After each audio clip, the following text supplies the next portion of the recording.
Ողջույն, Reopen-ի եթերում ամփոփում ենք սեպտեմբերի 30-ը։ Նիկոլ Փաշինյանը ֆինանսական աջակցություն է ակնկալում արցախցի փախստականների համար, սակայն նրանց վերադարձն իրատեսական չի համարում։ ԵԽԽՎ ամբիոնից նրա մեկնաբանությամբ այդ խնդրի բարձրաձայնումը կարող է խանգարել խաղաղության գործընթացին։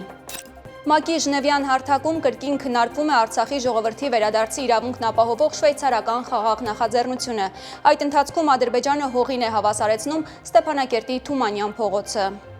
Ստրասբուրգում Փաշինյանը նաև անդրադարձել է այսպես կոչված Զանգեզուրի միջանցք եզրույթին, կրկին ընդգծելով, որ Հայաստանը նման ձևակերպումները ընկալում է որպես իր նկատմամբ տարածքային պահանջներ։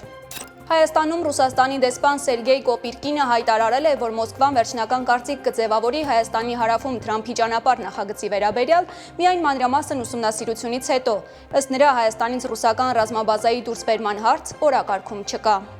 Քննչական կոմիտեի նախագահը պնդում է Փարաքարի համայնքապետի սպանության գործով վենդետայի վարկածը։ Պատգամավոր Հայկ Սարգսյանը հերքում է իր առնչությունը Մերձավանի դեպքերին։ Վարույթով առաջին ձերբակալված Նարեկ Օհանյանի փաստաբանը խոստանում է ապացուցել նրա անմեղությունը։ Ոստիկանության հաղորդագրության համաձայն մեկ օրում Հայաստանում բացահայտվել է 155 հանցագործության դեպք, գրանցվել է 24 ճանապարհատրանսպորտային պատահար։ Դրանց հետևանքով զոհվել է 2 մարդ, վիրավորվել 32։ Սպիտակ տանը Թրամփի ներկայությամբ Իսրայելի վարչապետ Բենյամին Նեթանյահուն զանգահարել է Կատարի վարչապետ եւ արտգործնախարար Մոհամեդ Ալ-Թանիին եւ ներողություն խնդրել Դոհան հրթիռակոծելու համար։ Իսրայելը Կատարի մայրաքաղաքին հարվածել էր սեպտեմբերի 9-ին Համասի առաջնորդներին ոչնչացնելու նպատակով։ Նյու Յորքի քաղաքապետի թեկնածու Զոհրան Մամդանին հայտարարել է, որ ընտրվելու դեպքում կկատարի միջազգային քրեական դատարանի կողմից Բենյամին Նեթանյահուի ձերբակալման մասին հրամանը, եթե վերջինս ժամանի քաղաք։ Լինի դա Նեթանյահուն թե Պուտինը, ես կհետևեմ օրենքին, նշել է նա։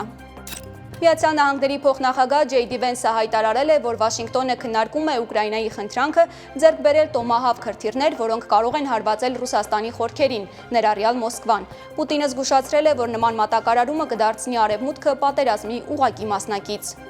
Վիզեիր ավիաընկերությունը սկսել է Լառնակա-Գյումրի Լառնակա-Չվերթները Լառնակայի միջազգային օդանավակայանից դեպի Գյումրիի Շիրակ միջազգային օդանավակայան։ Չվերթները կիրականացվեն շաբաթական 2 անգամ։ Հավելեն, որ Գյումրի Լառնակա-Չվերթը Հայաստանի երկրորդ քաղաքից Եվրամիության երկիր առաջին չվերթն է։ Այսօրվա նորություններին ավելի մանրամասն կարող եք ծանոթանալ հետևելով մեր լրատվական թողարկումներին։ Ես Մերի Դանիելյանն եմ։ Մինչ վաղը։